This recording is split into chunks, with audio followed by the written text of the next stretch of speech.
Thanks for clicking on Wayne.com for this Week 12 edition of Inside the Zone. Hard to believe we're a dozen weeks into the season. Yes. But we have a lot of teams still alive. We have a lot of things to talk about. It's sectional championship night on Friday. And we're going to start in 6A where Homestead is trying to brush off. Woo! Well, yes. Woo!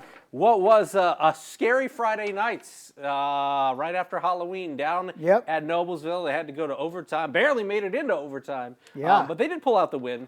So that is something. They're going to take on Carroll in our Highlight Zone game of the week. Carroll with a really impressive, not surprising necessarily that they won, but I felt like they were fairly dominant in the way that they did against Snyder. Yeah. They led from the get-go, and even though Snyder kind of came at them in waves with Lenny Bennett there, especially in the third quarter, they withstood it, and they were in control of that game from the get-go. Yeah, all credit to the world to Carroll what they were able to do in that game, particularly offensively.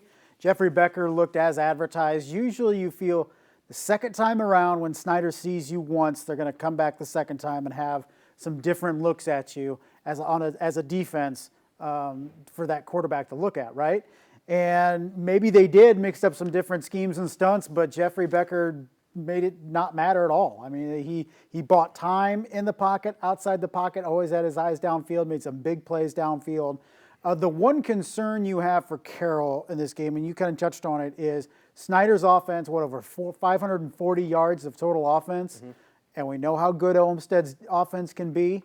So that, to me, is a little worrisome. As good as Carroll played, and I think they're fully capable of beating their rival on Friday, that defense needs to play better.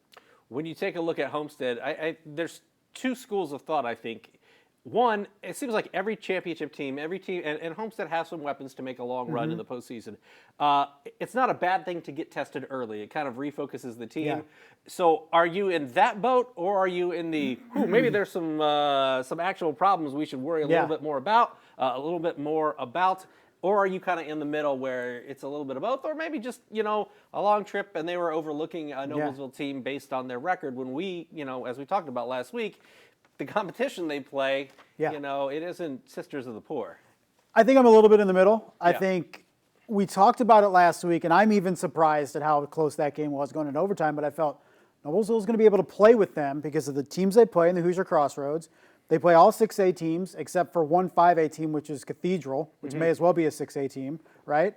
And so I thought it was a bad matchup to begin with on the road against a team that's better than their record. Kids see one win, and they automatically think we're just focusing on the next week, right? Yeah. So it's a long bus trip. They're used to just short bus trips all over Allen County to play football games. It was just the perfect storm, but they made the plays when they had to late. Luke Goody comes up big on the final drive. Gunnar Fry nails the extra point to send it into overtime, and then the game-winning field goal in overtime. So I think it's a refocus kind of thing, but I don't think we can say maybe Homestead's not as good as they were. I think we need to give credit and say Noblesville is a lot better than their 1-8 record. Here would be my biggest concern, and I imagine Coach Zolman is going to be stressing it this week in practice, turnovers, man. Yeah. Turnovers allowed Noblesville to have that early lead. And credit to Noblesville, they played well. Was Elijah Burns, the kid on the ground, at 170 yards. He looked pretty good, at least in the highlights that we saw. But turnovers will get you beat in the postseason. Yeah. That is something that they have to nip in the bud this week in practice. Definitely. And you have to think, ball control, a lot of ball security drills this week for Homestead.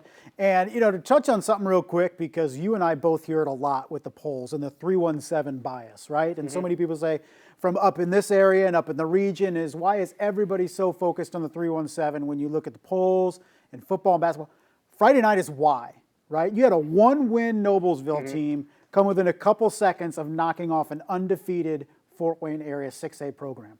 That's why 317 gets the benefit of the doubt. When you look at the 6A poll, and it's full of teams from the 317 that are 4-5 and 5-4. That's precisely why, because the quality of football down there is far and above any place else in terms of depth in the state of Indiana. See, I know it. I don't love it, but I understand. Right? It's like, I kind of get it, but I would love to say, it's a 317 bias. But it's I think it though, like when you talk about the individual voting for awards, like Mr. Football and things like that, I feel like it comes out more there. I would agree there, yes. When it's individual awards and individual voting, just based on the exposure. But for sure. We could argue about that all day. Yeah, that'll be our... That's a whole nother show. Yes.